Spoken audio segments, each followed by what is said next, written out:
Hello learners, I am back with my new topic with our channel Let's Learn Together। आज का हमारा topic होने वाला है शिक्षण विधियां, यानी कि इसमें हम सीखेंगे कि बच्चों को हम किन किन तरीकों से पढ़ा सकते हैं या फिर किन किन टीचिंग मेथड्स को हम यूज कर सकते हैं। फर्स्ट हमारा जो है मेथड होने वाला है आगमन विधि। आगमन विधि के अंदर जो है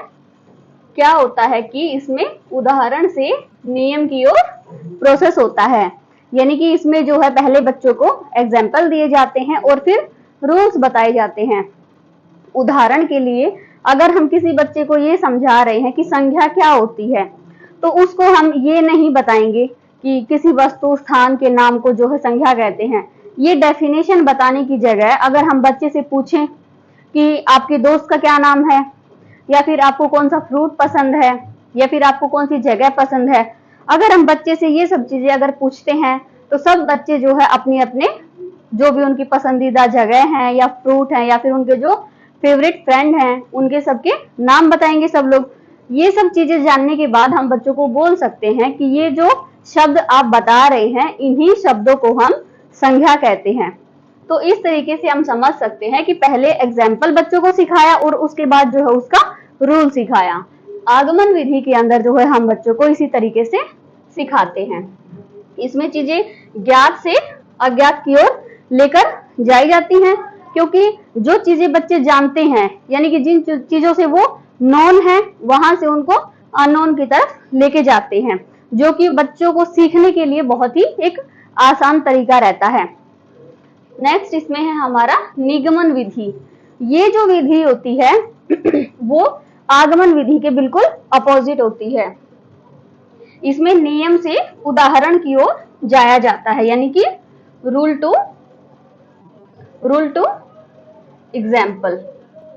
यानी कि इसमें पहले परिभाषा बताई जाती है, इसमें पहले नियम बताए जाते हैं, रूल्स बताए जाते हैं और उसके बाद जो है इसमें उदाहरण दिए जाते हैं। जैसे हमने अभी उदाहरण के लिए जो है संख्या की परिभाषा बच्चों को सिखाई थी, उसमें पहले हमने उदाहरण बच्चों से जाने थे, लेकिन इस विधि में हम करते हैं कि पहले बच्चों को हम परिभाषा बताते हैं और उसके बाद उनके जो उदाहरण होते हैं वो उनको बताए जाते हैं। इसमें चीजें क्या होती हैं, अज्ञात से ज्ञात की ओर होती हैं, यानी कि अनोन टू नोन। यानी कि जो चीजें बच्चे को आती नहीं है, जो उन्होंने सीखी नहीं है, पहले उनको वो चीज बताई जाती है या फिर वो चीजें जो है उन बच्चे को सिखाई जाती हैं और उसके बाद जो है बच्चे को जो चीजें आती हैं उन चीजों की तरफ बच्चे को ले जाया जाता है। तो इसलिए इस प्रोसेस को जो है अनोन टू नोन कहा जाता है और इसमें रूल पहले बताए जाते हैं और एग्जाम्पल बाद में बताए जाते हैं। इस तरीके से हम आगमन विधि और निगमन विधि को जो है डिफरेंशिएट कर सकते हैं। आगमन विधि के अंदर जो है पहले एग्जाम्पल दिए जाते हैं और इसमें हम एग्जाम्पल टू रूल जाते हैं और निगमन विधि में हम रूल टू एग्जाम्पल जाते हैं। लेकिन बच्चों के लिए जैसे जो छोटे बच्चे होते हैं उनको सिखाने के लिए आगमन विधि जो है ज्यादा लाभदायक होती है, क्योंकि जो ये विधियां हैं इनके थोड़े थोड़े कुछ जो है दोष भी होते हैं। जैसे आगमन विधि है,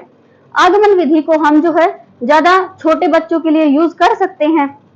और जो निगमन विधि है वो छोटे बच्चों के लिए जो है ज्यादा उपयोगी सिद्ध नहीं होती, क्योंकि बच्चों को जो चीजें हैं वो उदाहरण से ज्यादा जल्दी समझ में आती हैं। हम उनको पहले उदाहरण देते हैं, उसके बाद नियम देते हैं, उनको सिखाते हैं कि ये इसकी डेफिनेशन है, तो बच्चा जो है उसकी तरफ अपना जो इंटरेस्ट है वो डेवलप कर सकता है। नेक्स्ट इसमें हमारा है विश्लेषण विधि।